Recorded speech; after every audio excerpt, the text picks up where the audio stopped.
తెలంగాణ అసెంబ్లీలో జలజగడం కొనసాగింది. కృష్ణా నది జలాల పంపకం, ప్రాజెక్టులను కేఆర్ఎంబీకి అప్పగించే అంశాలపై హాట్ డిస్కషన్ కొనసాగింది.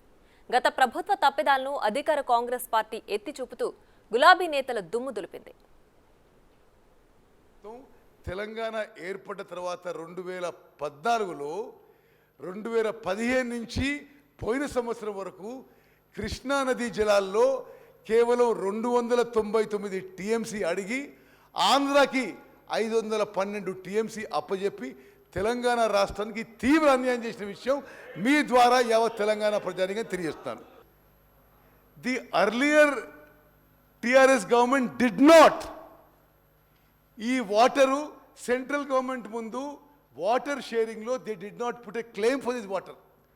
అప్పటి వరకు ఇవి ఇప్పుడు ఎస్ఎల్బిసి నిర్మాణం మొదలైంది, కల్వకుర్తి మొదలైంది, నెట్టంపాడు మొదలైంది, పాలమూరు రంగారెడ్డి జియో ఇష్యూ అయింది, డిండి నిర్మాణం మొదలైంది.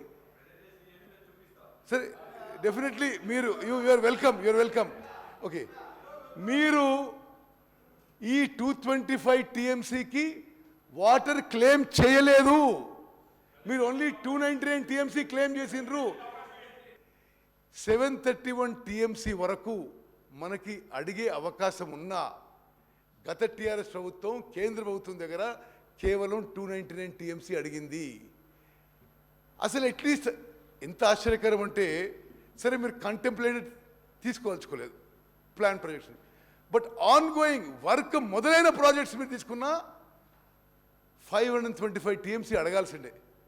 మీరు పోయి 299 టీఎంసీ అడిగి, okay you can reply note, మీరు పోయి 299 టీఎంసీ అడిగి, స్పీకర్ సార్ మీరు పోయి 299 టీఎంసీ అడిగి పర్మనెంట్గా శాశ్వతంగా తెలంగాణ ఇంట్రెస్ట్ మీరు డ్యామేజ్ చేశారనే విషయం నేను మనం చేస్తున్నాను. నల్గొండ సభకు ఏ ముఖం పెట్టుకుని వెళతారంటూ బీఆర్ఎస్ నేతలపై తీవ్ర స్థాయిలో ఫైర్ అయ్యారు మంత్రి ఉత్తమ్ కుమార్ రెడ్డి.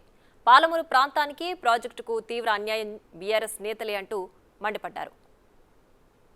రంగారెడ్డి స్కీమ్కి మీరు 2 టీఎంసీల జియో ఇచ్చి 90 టీఎంసీ అని అనౌన్స్ చేసుకొని 27,500 కోట్లు ఖర్చు పెట్టి, అధ్యక్ష వాళ్ళే ఆ 2 టీఎంసీ నుంచి 1 టీఎంసీ తగ్గించుకున్నారు. తగ్గించుకోవడమే కాదు, ఒక్క ఎకరు కూడా కొత్త ఆయకట్టు క్రియేట్ చేయలేదు. చేయలేదు.